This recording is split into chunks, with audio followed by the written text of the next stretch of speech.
آدمی بیوی کی اطاعت کرے گا لیکن ماں کی فرما برداری نہیں کرے گا، بیوی کی ڈیمانڈ پہ فوراً بھاگ کے جائے گا، لیکن ماں دوائی کا بھی کہہ رہی ہوگی تو ٹال مٹول کرتا رہے گا، کل پرسوں ہفتے گزر جائیں گے، ماں کے ساتھ جانا اس کو پسند نہیں ہوگا، ماں کی خدمت میں رہنا، اس کے پاس بیٹھنا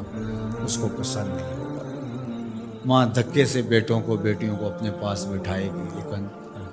بیٹھنا پسند نہیں ہوگا۔ وہ ادنا صدیقہ ہو وہ اقصا آبا ہو، دوستوں کے ساتھ بیٹھ کے گپ شپ لگانا مرغوب ہوگا، باپ کے ساتھ بیٹھنا پسند نہیں ہوگا، باپ کے پاس اولادیں نہیں بیٹھیں گی۔ اور یہ جو مصیبت آئی ہے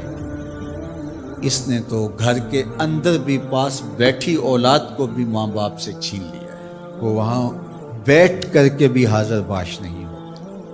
آپ کو اس دن میں نے درس قرآن میں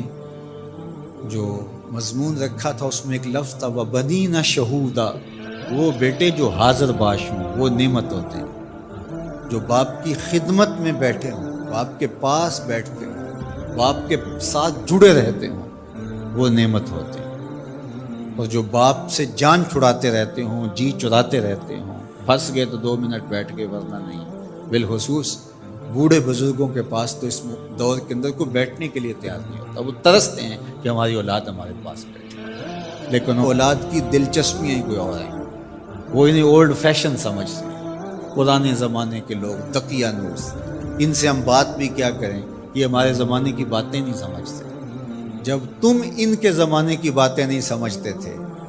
انہوں نے ایک لفظ پانی اور روٹی سکھانے کے لیے کتنی محنت کی تھی تمہارے اوپر، تم تو کچھ بھی نہیں سمجھتے تھے، تم تو حرف و صوت سے آشنا نہیں تھے، تم تو لفظوں سے آشنا نہیں تھے، انہوں نے کتنا وقت دیا اور ایک ایک حرف، ایک ایک لفظ، ایک ایک ہجا تمہیں بتایا،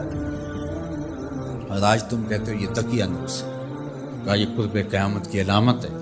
کہ دوستوں کے پاس بیٹھنا مرغوب لگے گا، محبوب لگے گا، ماں باپ کی صحبت میں بیٹھنا اولاد کی تباہ میں نہیں ہوگا۔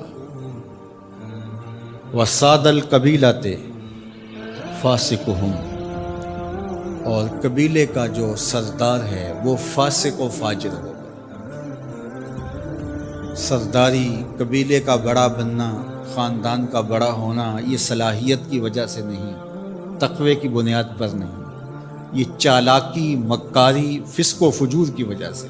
اس لیے کہ جس طرح کی قوم ہوگی اس طرح کے ان کے حکمران ہوں گے۔ کسی نے حجاج بن یوسف سے کہا تھا کہ تو نے حضرت عمر کا دور خلافت دیکھا ہے تو ان جیسا انداز حکومت اختیار کیوں نہیں کرتا؟ تو اس نے 2 لفظی جواب دیا، تبازروا اتعمر لکم، اس نے کہا تم ابو ذر غفاری بن جاؤ، میں عمر بن جاتا ہوں۔ جب رعایا ابو ذر غفاری جیسی ہوتی ہے تو حکمران عمر فاروق جیسے، جب ہم چور ہوں گے، ہم خائن ہوں گے، ہم بدکار ہوں گے تو اوپر رحمتوں کی چھتڑیاں تو نہیں تانی جائیں گی، اوپر بھی پھر یہی کچھ ہوگا۔ ایک روایت میں آتا اعمالکم امالکم، تمہارے اعمال ہی تمہارے حکمران ہوں گے۔ فرمایا کہ وہ اس بات پہ قادر ہے کہ وہ تمہیں اوپر سے بھی عذاب دے سکتا ہے، وہ چاہے تو نیچے سے بھی عذاب دے سکتا ہے۔ حضرت عبداللہ ابن عباس رضی اللہ تعالیٰ عنہ فرماتے ہیں اوپر کا عذاب یہ ہے